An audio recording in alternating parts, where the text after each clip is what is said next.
অপর্ণা, এই তুমি এটা কি করছো? তোমাকে জড়িয়ে ধরছি।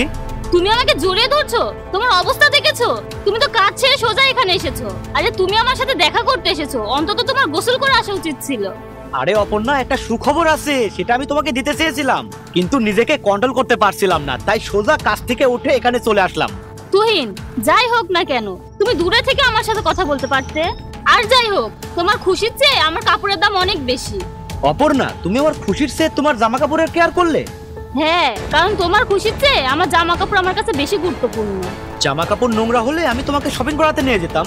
কি? তুমি আমাকে শপিং করাতে নিয়ে যাবে? আচ্ছা, দয়া করে বলো তো তুমি কোথায় শপিং করাতে নিয়ে যাবে? তুমি যেখান থেকে শপিং করতে চাও সেখানেই নিয়ে যাব। তুহিন, আমি যেখান থেকে কেনাকাটা করি, তুমি যদি আমাকে ওখান থেকে শপিং করে দাও, তাহলে তোমার 1 মাসের রোজগার একদিনেই চলে যাবে, বুঝলে? ওসব বাদ দাও। আচ্ছা, আজকের আগে কি আমি তোমাকে কখনো শপিং করতে নিয়ে যাইনি? তো তুমি আমার খুব উপকার করেছো। এসব সব বয়ফ্রেন্ডই করে, বুঝেছো? শোনো, তুমি তোমার গার্লফ্রেন্ডের জন্য বড় কিছু করোনি। আর যাই হোক, তোমার গার্লফ্রেন্ড আছে, তাই তার জন্য এসব কিছু করা তোমার উচিত। অপর্ণা, আমি যতটা করতে পারতাম শুধু তোমার জন্যই করতাম। হ্যাঁ, আমি জানি তুমি কতটা করেছো আর কতটা করো নাই। স্যার, এই যে আপনার জিনিস, আর এখানে একটা সাইন করে দিন। ধন্যবাদ স্যার। এই ব্যাগে কি আছে? এটাই তো সুখবর। আরে, এর মধ্যে কি আছে? তুমি নিজেই দেখো।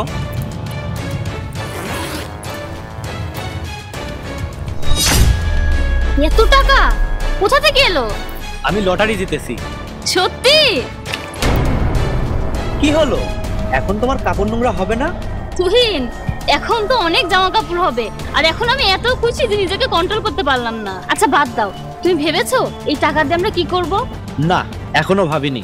ঠিক আছে, আমি বলছি। প্রথমত আমরা একটা বিলাসবহুল গাড়ি কিনবো, তারপর দুবাই যাব, অনেক কেনাকাটা করব, আমেরিকায় যাব, প্যারিসে যাব, অনেক মজা করব। আচ্ছা, তুমি যখন টাকা দেখলে তখন তুমি আমাকে জড়িয়ে ধরতে যাচ্ছিলে, তখন তোমার জামা কাপড় নোংরা হচ্ছিল না? তুহিন, তেমন কিছু না, তুমি ভুল বুঝছো। আমি জানি তুমি এখন কি বুঝেছো। তুমি এই টাকাকে জড়িয়ে ধরতে যাচ্ছিলে, আমাকে না। অন্যথায় আমি আগের মতোই আছি। আমি আনন্দে তোমাকে জড়িয়ে ধরতে যাচ্ছিলাম, আমি তো টাকা দেখে বদলে যাইনি। তোমার চোখে আমার জন্য কোনো সম্মান নেই, যতটা সম্মান এই টাকার জন্য আছে। তুহিন, তোমার খারাপ লাগলে সরি। সমস্যা নেই, কিন্তু আমি বলতে চাচ্ছি আমি এমন একটা মেয়ের সাথে থাকবো না যে মেয়ে আমাকে সম্মান করতে পারে না, ভালোবাসে না। বরং তুমি তার কাছে যাও যার অনেক টাকা আছে, আর অনেক খুশি থাকো। Good bye. তুহিন, আমার কথা শোনো। তুহিন। ম্যাম, টাকা তার কাছে অনেক সহজলভ্য কিছু, কিন্তু ভালোবাসা অনেক দামি। আর আমি জানতাম আপনি টাকার লোভী, তাই আমি তাকে বলেছিলাম আপনাকে যাচাই করে নিতে। ভালো থাকবেন।